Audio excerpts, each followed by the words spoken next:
As a cultural critic, I watch a lot of movies, and I'm always on the lookout for positive Hollywood representations of masculinity. I usually walk out of the theater disappointed, but occasionally the stars will align and I'll find myself pleasantly surprised. And that's how I felt after seeing Fantastic Beasts and Where to Find Them. Newt Scamander, protagonist of this Harry Potter spin-off, is an unconventional male hero. The kind of character typically relegated to sidekick status. He performs a refreshingly atypical form of masculinity, especially for the lead in a fantasy adventure story. His is a quiet, vulnerable, yet confident form of manhood. Newt's character is largely defined by his extraordinary ability to connect with magical creatures, and by his relative inability to connect with other human beings. Newt is a magizoologist. Essentially, he's an expert in the care of magical creatures. His life work, his passion, is studying, nurturing, and protecting these fantastic beasts, then writing textbooks in an effort to foster understanding and compassion for their plight. They're the last breeding pair in existence. If I hadn't managed to rescue them, that could have been the end of Grapphorns forever. I should mention that this is not a Dr. Dolittle situation. Newt's bond with and affinity for animals is not supernatural in nature, even though that wouldn't be out of place in this universe. Instead, he simply pays attention to them and their needs when others don't. He had a cold. He needed some body warmth. This is also not a animal good, human bad story. Even though he's painfully shy and socially awkward, Newt's empathetic worldview extends to people, especially to those discriminated against or marginalized, as evidenced by his disgust at the way American wizards treat non-magical people. Mr. Scamander, do you know anything about the wizarding community in America? I do know a few things, actually. I know that you have rather backwards laws about relations with non-magic people. That you're not meant to befriend them, that you can't marry them, which seems mildly absurd to me. Who's going to marry him? He's strongly opposed to segregation, discriminatory laws, capital punishment, and other violence committed in the name of justice. Newt's truly special gift is not his magic, it's his empathy. All right, I'm coming. I'm coming. Mum's here. Mum's here. Oh, hello. This type of quiet, sensitive masculinity is so out of the ordinary for a leading man that I wasn't terribly surprised to see a number of movie reviewers turned off by his character.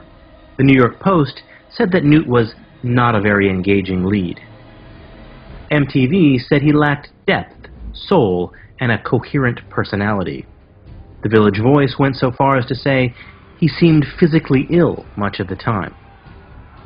Slate felt that he was a little boring. Both Slate and the New Republic lamented that the character tamped down Eddie Redmayne's charisma. The New Republic also expressed shock at his leading man status, saying that he's so good-hearted, simple, and nondescript that it's sort of crazy he's going to be the centerpiece of a 5-film franchise. I was disappointed, but, as I said, not surprised to see this kind of reaction. We, as movie-going audiences, have been conditioned to expect a certain type of masculine performance from male characters in sci-fi or fantasy films.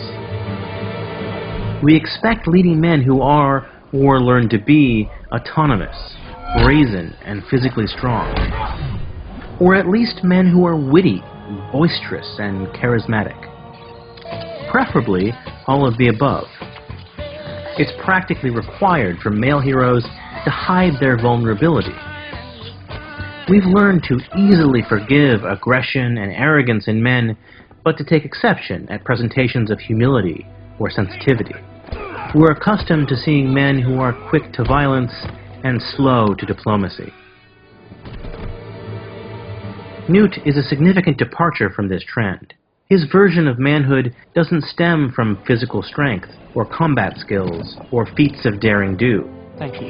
Or even from some preordained mystic destiny, like so many other male heroes.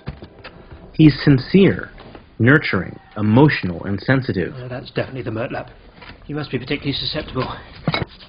And critically, that sensitivity is framed as a strength rather than a weakness. Stay still. That should stop the sweating. When men in our culture express this kind of vulnerability, they're often labeled weak, because nurturing and sensitivity are things that are stereotypically associated with women and with femininity. And by framing these attributes as positive and heroic aspects of a male adventure hero, it goes a long way to challenging regressive gender expectations. Now, in order for us to understand just how revolutionary Newt's performance of masculinity is, it's useful to talk a little bit more about all the things he's not. Oh, and keep an eye on the staircases. They like to change. Newt is a British wizard who attended Hogwarts School of Witchcraft and Wizardry. But Newt is not Harry Potter. He's a Hufflepuff. Actually, no. I'm a proud Hufflepuff. The house characterized by friendship, hard work, and humility. Hufflepuffs are said to be more down-to-earth and less competitive than the other three wizarding houses. Harry Potter, on the other hand, was sorted into Gryffindor, the house known for daring, nerve, chivalry, and prone to a fair bit of showing off. As such, Harry fits neatly into the pantheon of traditional Hollywood heroes. His is the archetypal hero's journey. And we all know how these fantasy character arcs are supposed to unfold. An unsuspecting young man has adventure thrust upon him, and it turns out that he's the only one in the entire universe who can save the world.